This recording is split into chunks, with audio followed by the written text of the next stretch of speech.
Si l'humiliation appelle un sursaut d'orgueil, un échec appelle à la réflexion et à l'humilité.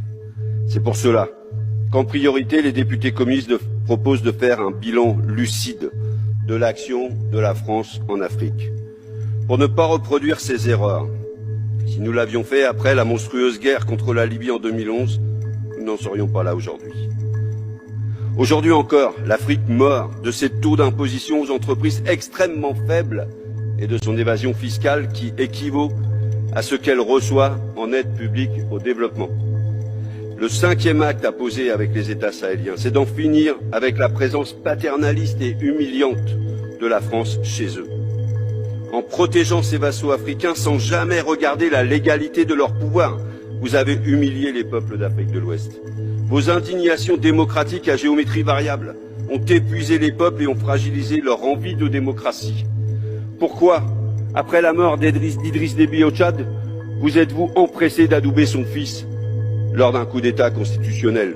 Pourquoi le coup d'État en Guinée qui a remplacé le président Alpha Condé par un ancien soldat de la Légion étrangère française, le lieutenant-colonel Doumbaya, n'a été condamné que du bout des lèvres par la France? Sans parler du 3e mandat inconstitutionnel d'Alassane Ouattara en Côte d'Ivoire, votre complice de toujours. Pourquoi seul le coup d'État au Mali a été sanctionné par la CEDEAO? Ce blocus ajoute de l'huile sur le feu et ne fait souffrir que la population.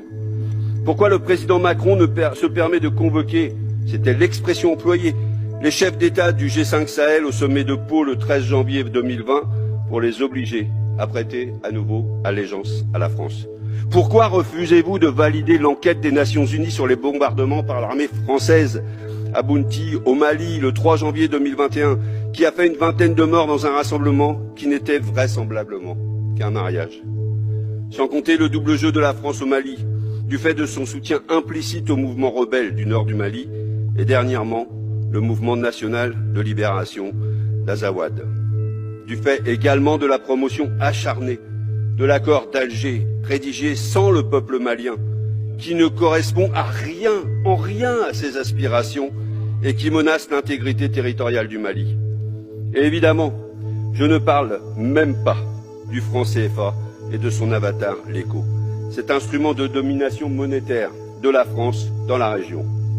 Face au blocage des voies démocratiques, il semble que pour beaucoup, l'envie d'indépendance et de souveraineté a remplacé le désir de démocratie.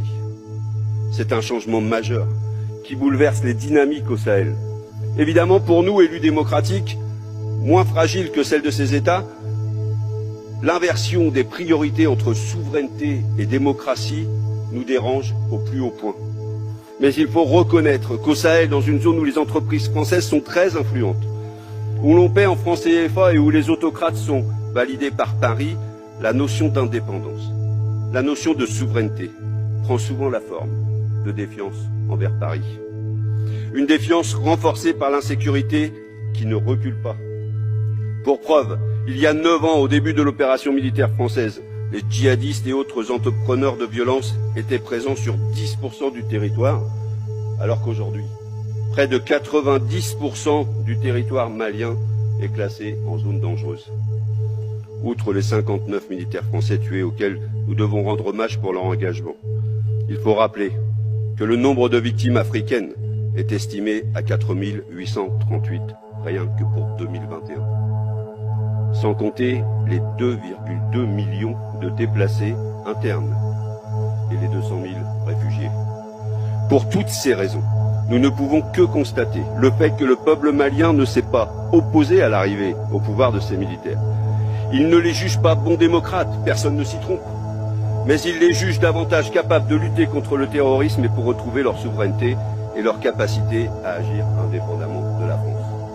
C'est un fait. Certains pensent même que les nouveaux dirigeants militaires rendent, écoutez, leur fierté au peuple malien. C'est cela qu'il vous faut comprendre d'urgence, que l'on croit ou non à la sincérité des intentions du régime malien actuel, peu importe.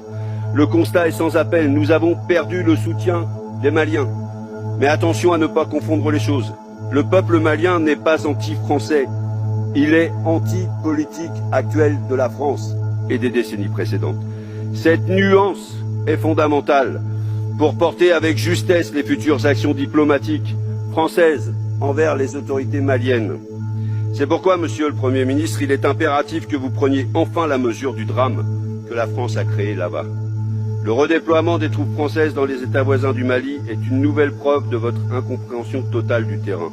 Changez de logiciel. Arrêtez d'écouter les multinationales françaises qui veulent maintenir leur domination économique dans cette région. Arrêtez d'écouter les va-t-en-guerre qui pensent que la violence ne se combat qu'avec des armes. Essayez plutôt de comprendre les peuples et leur dynamique propre. Eux seuls doivent être écoutés. Nos propositions émanent du vécu des gens et des revendications des peuples. Nous les avons construites avec eux et nous vous les relayons ici. De plus en plus de voix en France les accompagnent. En les écoutant, peut-être que la dignité de la France en Afrique aurait été sauvée depuis longtemps. En tout cas, nous pensons que oui.